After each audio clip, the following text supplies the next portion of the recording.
सो hey guys, finally release हो चुका है टॉम फॉलन ऑफ गॉड्स का सीजन 3 एंड जब मैंने इसके फर्स्ट और सेकंड एपिसोड को देखा आई एम लिटरली शॉक, क्योंकि इस सीजन की जो एनिमेशन क्वालिटी है वो एकदम ही टॉप नॉच लेवल की हो चुकी है और साथ ही साथ इसके अंदर जिस लेवल की ब्रूटैलिटी यानी कि खून खराबा दिखाया गया है, मैं ये दावे के साथ मैं कह सकता हूँ कि आप लोगों ने किसी भी डोंगुआ के अंदर इतनी ज्यादा ब्रूटैलिटी नहीं देखी होगी। हर्डिंग गॉड्स के अंदर बेस्ट फाइट सीन्स है तो इसके अंदर बेस्ट फाइट सीन के साथ साथ बहुत ही ज्यादा हाई लेवल की ब्रूटैलिटी भी दिखाई गई है, क्योंकि जिस तरीके से हमारा हीरो चैन विलेंस को मारता है वो देखने में एकदम मजा ही आ जाता है। शुरुआत में ये थोड़ा लाइट फील सा होगा, लेकिन जैसे ही कहानी आगे बढ़ेगी तो हमारे हीरो की पावर्स इविल पावर्स में बदलने लगेंगी और वो पूरी की पूरी एक सेना को खत्म कर देगा एंड लिटरली वो सब कुछ होते हुए दिखाया गया है, यानी कि सबको मारते हुए दिखाया गया है। और अब क्योंकि इसकी इतनी ज्यादा तारीफ हो चुकी है तो चलो बढ़ते हैं मेन स्टोरी लाइन की तरफ। कहानी की शुरुआत होती है और हमारा हीरो चैन हमें अपनी बैक स्टोरी के बारे में बताने लगता है। यहाँ से 10,000 साल पहले सभी गॉड्स खत्म हो गए थे और सभी के सभी डीमंस भी खत्म हो गए थे और मुझे ये लगा था कि मैं भी उन्हीं के साथ में ही खत्म हो गया हूँ। लेकिन जैसे ये 10,000 साल बीते,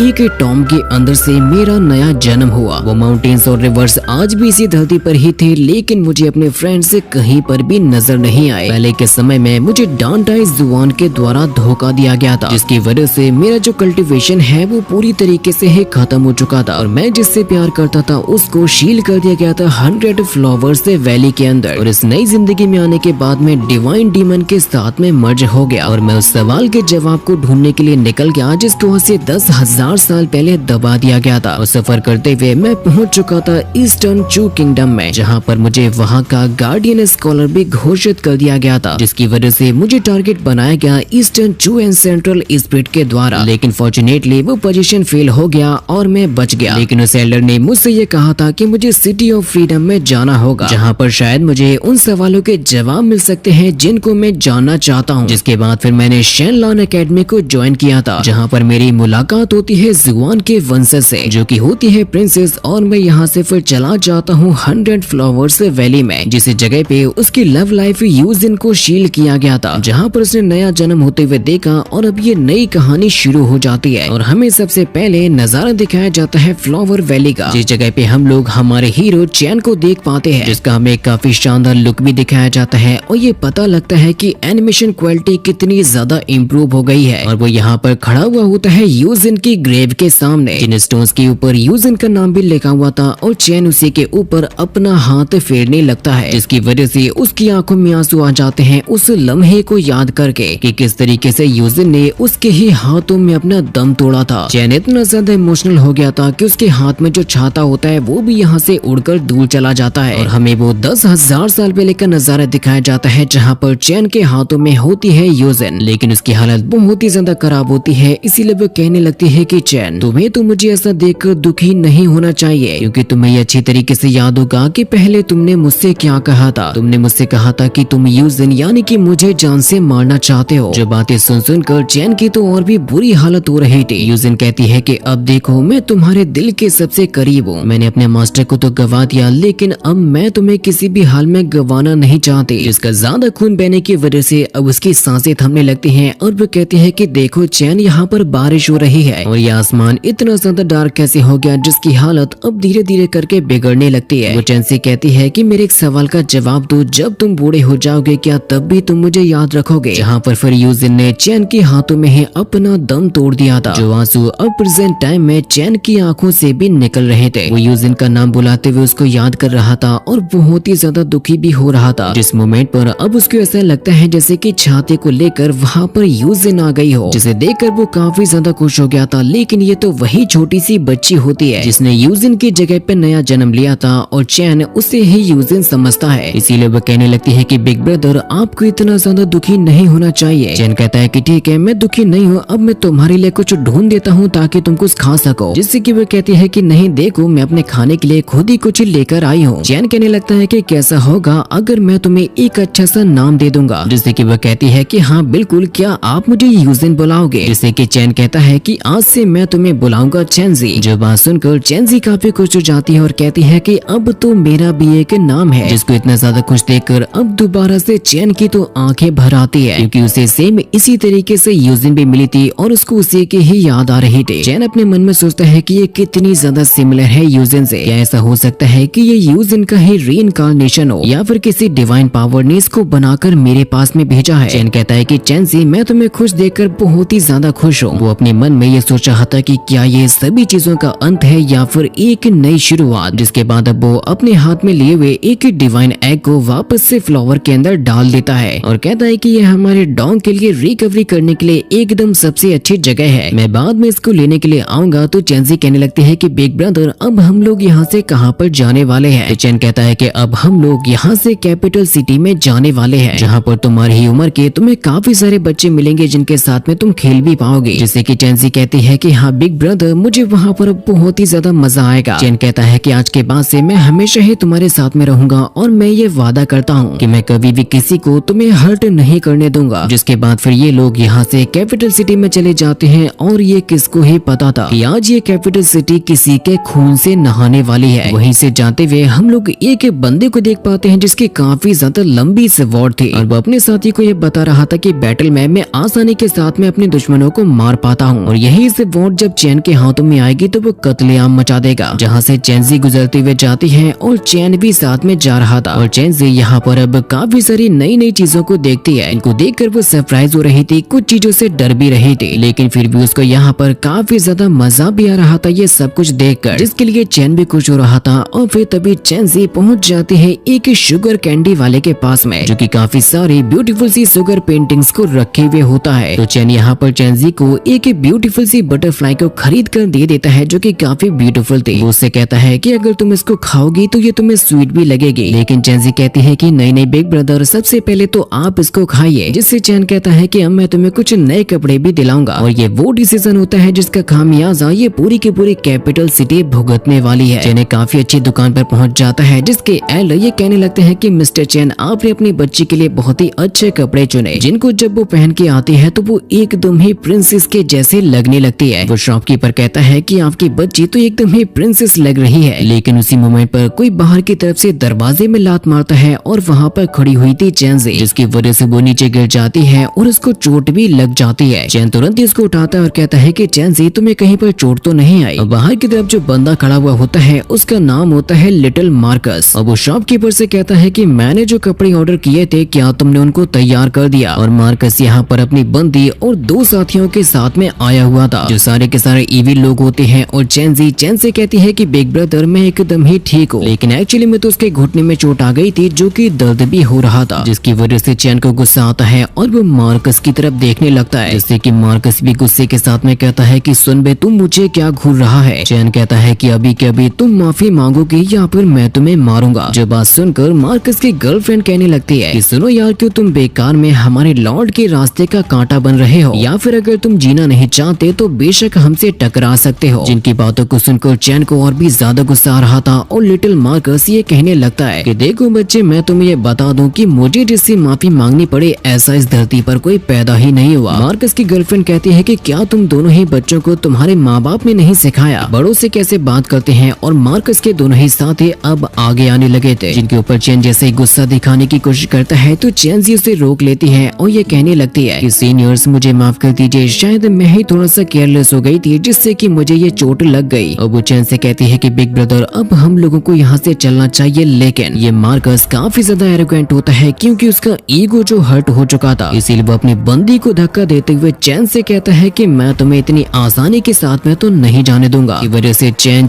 से कहता है कि देखो, कई बार हमें पीछे हटने के बजाय मुसीबतों का डटकर सामना करना चाहिए ताकि वो दोबारा से हमारे रास्ते में ना आ सके। जो बातें सुनकर मार्कस को गुस्सा आ गया था और वो कहने लगता है कि क्या आप तुम जीना नहीं चाहते, जो कि तुरंत ही अपने काफी पावरफुल फिस्ट से अटैक करने के लिए जाता है चैन के ऊपर। लेकिन चैन तो उसके अटैक को एकदम मक्खन के जैसे ही डॉज कर देता है। और अब ये मोटा सान कहता है कि मानना पड़ेगा कि तुम्हारे पास में अच्छी स्किल्स तो है, लेकिन अब तो ये चीजें और भी ज्यादा बेहतर हो गई हैं ताकि मैं तुम्हारी सारी की सारी हड्डियां तोड़ सकूं और मेरी भी थोड़ी सी एक्सरसाइज हो जाएगी जब मैं तुम्हारी हड्डियों को तोड़ूंगा। चैन तभी उसी शॉपकीपर से कहने लगता है कि क्या आप मेरी इसे बच्ची का थोड़े समय के लिए ख्याल रख सकते हो, जिससे कि चैन उसी के पास में चली जाती है। और चैन तुरंत ही तैयार हो चुका था इस मोटे सांड से फाइट करने के लिए। मार्कस के साथ ही कहते हैं कि जब इस बंदे की हड्डियां टूट जाएंगी तो इसको हम लोग भी मारेंगे। जिसके बाद अब हम लोगों को बाहर का नजारा दिखाया जाता है क्योंकि ये लोग फाइट फाइट करने के लिए बाहर आ चुके थे और आसपास से जितने भी लोग गुजर रहे थे वो लोग वहीं पर ही रुक जाते हैं देखने के लिए कि एक्चुअली में यहाँ पर क्या हुआ। वो सारे के सारे लोग ऑलरेडी मार्कस को पहचान लेते हैं कि ये तो है यंग लॉर्ड, जिसके बारे में ये सुना गया है कि कोई भी उससे ऊंची आवाज में बात नहीं कर सकता। मार्कस के साथ ही चैन के ऊपर हंस रहे होते हैं कि ये तो आज मरने वाला है और चैंसी भी ये नजारा देखकर डर रही थी कि कहीं सच में चैन को कुछ ना हो जाए। और अब लिटिल मार्कस चैन के सामने खड़ा हुआ चिल्लाते हुए उससे ये कहने लगता है कि सुनो लड़के, अच्छा होगा अगर तुम मेरे सामने अपना सर झुका लोगे ताकि मैं तुम्हारी जिंदगी को बख्श सकूं, लेकिन अगर तुम मना करोगे। जिस मोमेंट पर चैन कहने लगता है कि क्या हम लोग शुरू कर सकते हैं, तो मार्कस कहता है कि आ जाओ जरा, और चैन पलक झपकते ही लिटिल मार्कस के पास पहुंचकर उसके ऊपर एक बहुत ही जोरों का पंच भी हिट कर देता है, जो नजारा देखकर सभी के सभी लोग चौंक जाते हैं और मार्कस काफी दूर जाके गिरता है, जिससे कि उसके सभी के सभी साथी तुरंत ही पहुंच जाते हैं लिटिल मार्कस के पास में। चैन कहने लगता है कि अब मेरे ख्याल से हमारा ये जो मैटर है वो सेटल हो चुका होगा, अब जाकर अपना ख्याल रखो और अपनी हड्डियों को सुधारो। और वाकई में इस पावर की वजह से लिटिल मार्कस की हालत भी खराब हो गई थी। चैन कहने लगता है कि देखो हम लोगों के पावर्स के बीच में जमीन आसमान का फर्क है, तुम मेरी बराबरी के नहीं हो, इसी वजह से यहाँ से चले जाओ। लिटिल मार्कस की बंदी भी कहने लगती है कि हम लोगों को यहाँ से चलना चाहिए वरना बहुत ही बड़ी गड़बड़ हो जाएगी, जिसकी वजह से मार्कस को बहुत ही ज्यादा गुस्सा आ गया था और वो कहने लगता है तुम आखिर मुझे समझती क्या हो, ये बच्चा केवल एक 3rd टियर का वॉरियर ही है और ये मेरी बराबरी करेगा, मैं ऐसा कभी भी होने नहीं दूंगा। अब मैं सिर्फ इसकी हड्डियां नहीं तोड़ना चाहता बल्कि अब तो मैं इसकी जान लेना चाहता हूँ। जिसके तुरंत ही बाद अब मार्कस अपनी खतरनाक लेवल की पावर्स को भी एक्टिवेट करने लगता है और वो बुला रहा होता है अपने किसी बहुत ही ज्यादा पावरफुल बीस्ट को, जो कि कुछ और नहीं बल्कि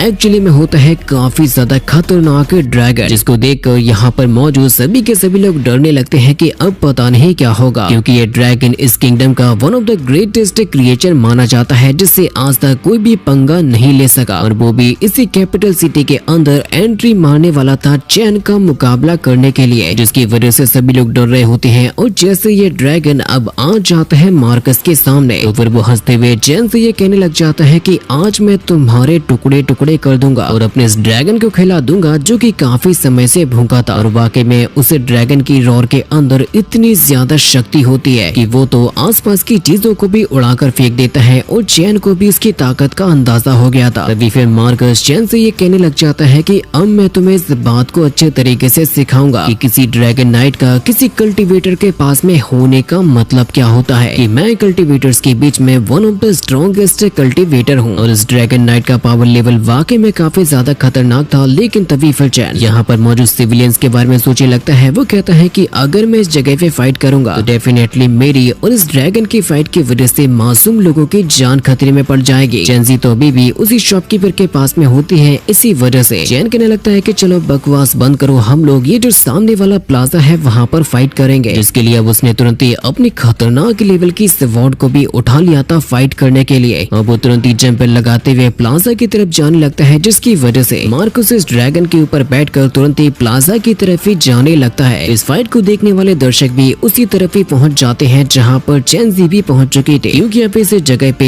एक बहुत ही ज्यादा खतरनाक और डेडली फाइट होने वाली है। उस ड्रैगन के यहाँ पर एंट्री करते ही चैन तुरंत ही अपनी स्वॉर्ड को लेकर उसके ऊपर हमला करने के लिए जाने लगता है, जिसकी रॉर के अंदर ही बहुत ही ज्यादा शक्ति होती है, जिससे कि काफी बड़े बड़े रॉक चैन के ऊपर हिट होने के लिए जाने लगते हैं। लेकिन चैन के पास में भी उसके खतरनाक लेवल की स्वॉर्ड थी, जिससे कि वो एक ही स्लैश के साथ में चट्टानों के टुकड़े टुकड़े कर दिया था। जहाँ पर अब तुरंत ही वो ड्रैगन भी पहुंच जाता है और चैन को अपने मुंह में ले लेता है उसको खाने के लिए। लेकिन चैन अपने आप को बचाते हुए और उसके मुंह पर अपनी स्वॉर्ड से अटैक करते हुए नीचे आ जाता है। और ऐसा होने की वजह से वो ड्रैगन तुरंत ही अपनी फायर का यूज करने लग जाता है चैन को जान से मारने के लिए, जिनकी फाइट बढ़ती जा रही थी। और तुरंत ही चैन ने अपनी स्वॉर्ड की मदद से एक काफी ज्यादा खतरनाक लेवल का स्लैशिंग अटैक भी कर दिया था। जिस अटैक ने ड्रैगन को पीछे तो धकेला था, लेकिन वो तुरंत ही अपनी टेल की मदद से चैन पर हिट करता है और उसको नीचे गिराने की कोशिश करता है। लेकिन उसी मोमेंट पर चैन अपनी पावर्स का जलवा दिखाता है और अपनी स्वॉर्ड को घुसा देता है उसी ड्रैगन के ही पंजे में। उसी स्वॉर्ड को घुसाए हुए चारों तरफ घुमा रहा था ताकि इस ड्रैगन को बहुत ही ज्यादा दर्द हो। उस ड्रैगन के ऊपर में पंचेस और किकिंग भी कर रहा था साथ ही साथ। तभी वो अपनी स्वॉर्ड को